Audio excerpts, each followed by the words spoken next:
Hot Diary.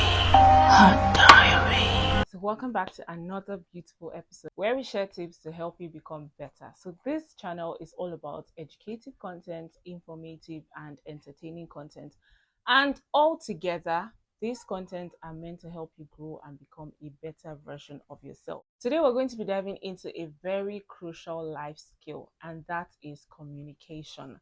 So as a student of communication, I have had my fair share of misinterpretation, misunderstanding, and of course people just literally giving you feedback and you'd be like, was that what I said, or that wasn't what I meant? I know you get some of those things. That's because probably the communication process was not complete, or there was some sort of noise in between, and that's why it did not get the required results. So today we're going to be talking about just 3 tips that can help you level up your communication skills.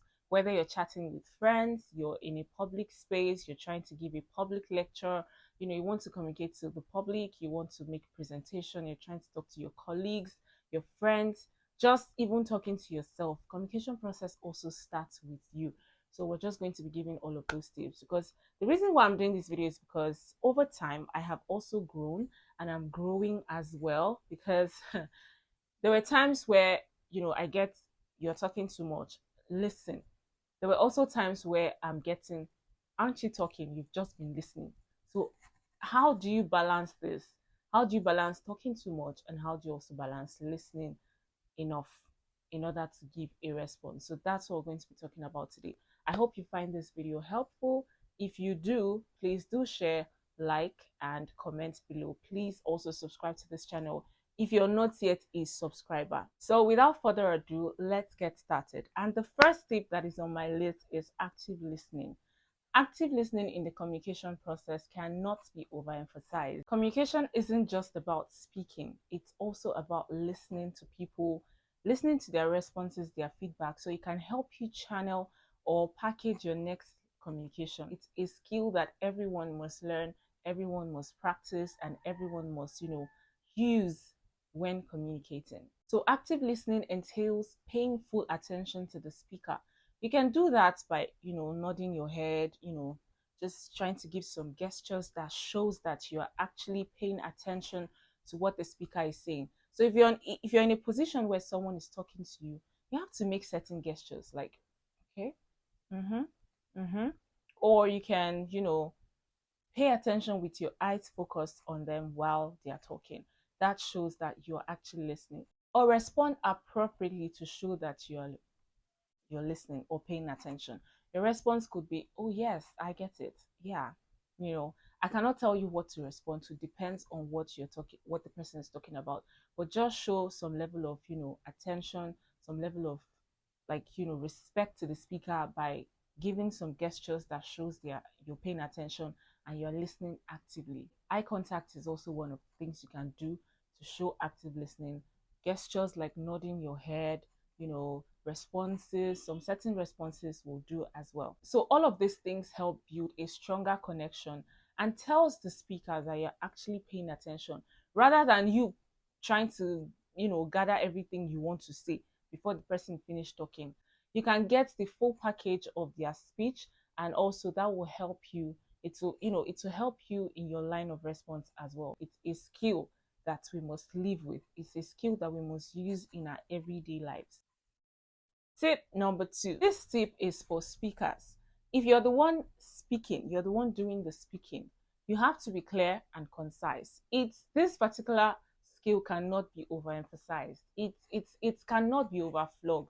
You have to be clear, you have to be concise.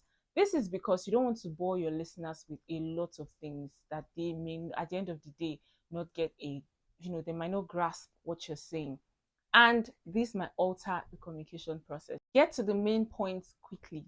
Supporting it with other, points can be helpful. It can also help spice up your speaking, the communication activity. But then you have to hit the main points. I understand that some people want to give you, the ice before the cake, or the cake before the ice.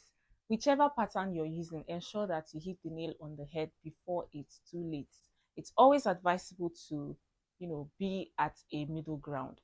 maybe you beat around the bush and come to the main point, or you come to the main point before you beat around the bush.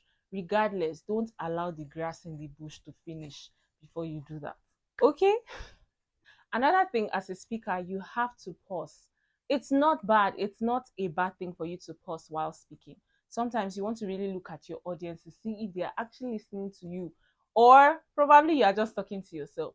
So it's good to pause and give your audience enough time to digest some of the information you passed already before you continue.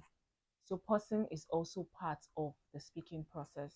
Okay, you don't just you're not just talking. You pause a bit, you look at your audience, or you give them some time to digest what you've said, and also for them to organize their own thought process in case there might be feedback while the communication is going on. And this leads me to the last tip, which is tip number 3. There are arrays of tips or skills that you need when communicating, but I feel like these 3 are very crucial. Paying attention to body language.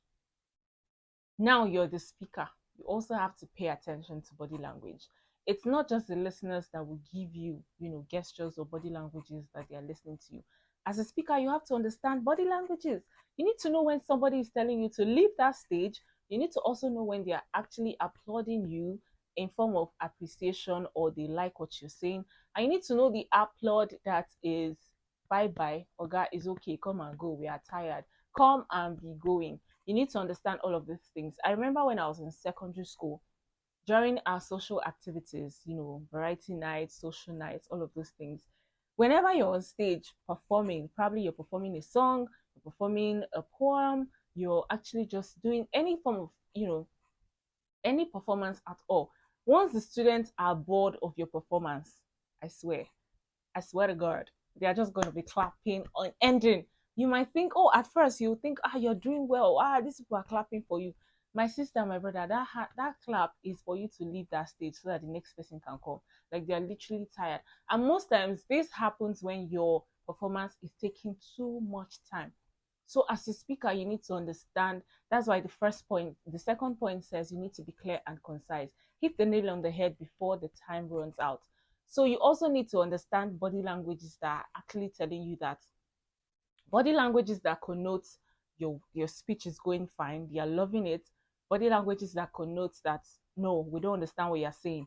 Body languages that connote probably leave, we're tired, what you're saying is not making sense. You need to understand all of those things. So with all this being said, ladies and gents, there you have it. 3 tips that will help you build a strong communication skills. Active listening, be clear and concise in your speech, and also pay attention to the body language of your listeners. If you give this a try and it doesn't work, we have to pray for you. We have to pray for you. So please try this and you will most likely notice a positive difference in your communication skill. Let me know what you think in the comment section.